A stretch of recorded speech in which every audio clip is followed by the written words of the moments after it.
Assalamualaikum warahmatullahi wabarakatuh. Perkenalkan, nama saya Adina Zulfalaili, NIM 201200028. Saya dari kelompok 5, materi tentang konsep Nabi dan Rasul. Di sini saya akan menjelaskan tentang yang pertama, yaitu pengertian Nabi dan Rasul. Nabi berasal dari kata naba. Dinamakan Nabi karena mereka adalah orang yang menceritakan suatu berita dan orang yang diberitahu beritanya lewat wahyu. Sedangkan kata Rasul secara bahasa berasal dari kata irsal, yaitu membimbing atau memberi arahan.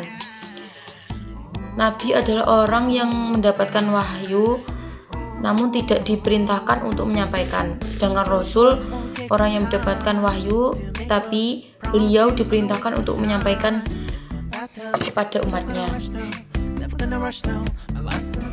Materi yang kedua yaitu jumlah Nabi dan Rasul.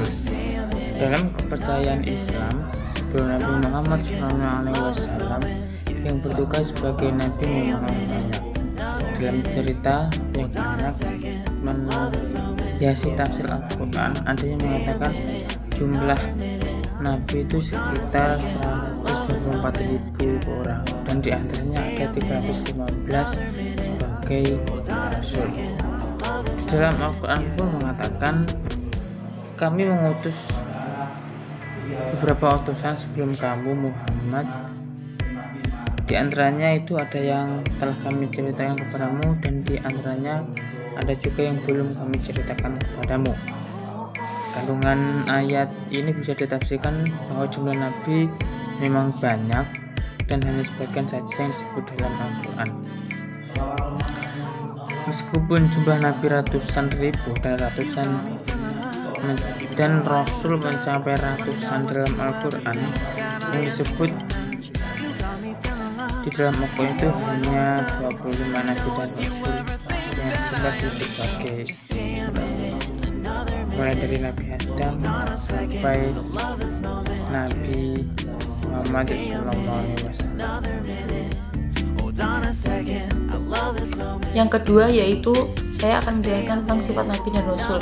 Yang pertama yaitu sidik, yang artinya benar. Para Rasul selalu benar dalam berkata maupun perbuatannya atau perilakunya. Yang kedua adalah amanah, terpercaya. Para Rasul selalu tidak pernah mengkhianati amanahnya yang diberi oleh Allah. Yang ketiga, tabligh, yaitu menyampaikan.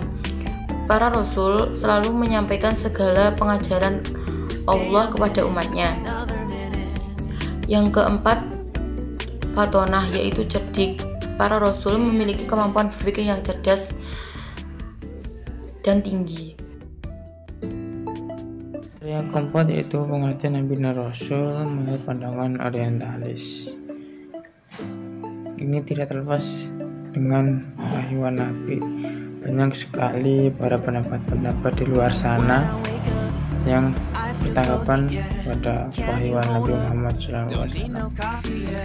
Berkaitan dengan proses penyampaian wahyu kepada Nabi Muhammad SAW, terdapat beberapa di antaranya pendapat yang berasal dari sejumlah orientalis, namun tidak begitu banyak seperti orientalis yang telah masuk Islam, yaitu Karen Armstrong, yang pernyataannya cukup menyinggung umat Islam. Ia mengatakan ketika tersadar Muhammad begitu mencikul memikirkan bahwa setelah semua upaya spiritualnya, beliau ternyata dirasuki jin sehingga tidak ingin hidup. Dalam keputusannya, beliau lari dari gua dan mulai mendaki ke puncak gunung untuk melontarkan dirinya hingga mati. Mengomentari tulisan itu, Jalaluddin Rahmat dalam beberapa buku yang berjudul Muhammad karya Karen Armstrong mengatakan bahwa Karen Armstrong itu bersikap simpatik tetapi tidak kritis. Meski Armstrong memiliki reputasi baik sebagai pengamat Islam yang simpatik terhadap Islam, namun ia mantan birawati sehingga tidak bisa dilepaskan dirinya dari latar belakang kebudayaannya. Menurut analisis, penulis pendapat Carol Armstrong itu wajar karena tidak mengetahui secara kejadian secara kronologis dan historis, sehingga pendapatnya masih terpengaruhi oleh unsur-unsur setting masa lalunya. Mengingat wahyu adalah perintah Tuhan yang harus dibersihkan dari prasangka-prasangka negatif dari para orientalis. Di sini perlunya sejarawan untuk memberikan sebuah pemahaman dengan menggunakan pendekatan yang berkaitan dengan ilmu sosial dan humaniora. Mungkin sampai di sini saja materi dari kelompok kami yang dapat kami presentasikan.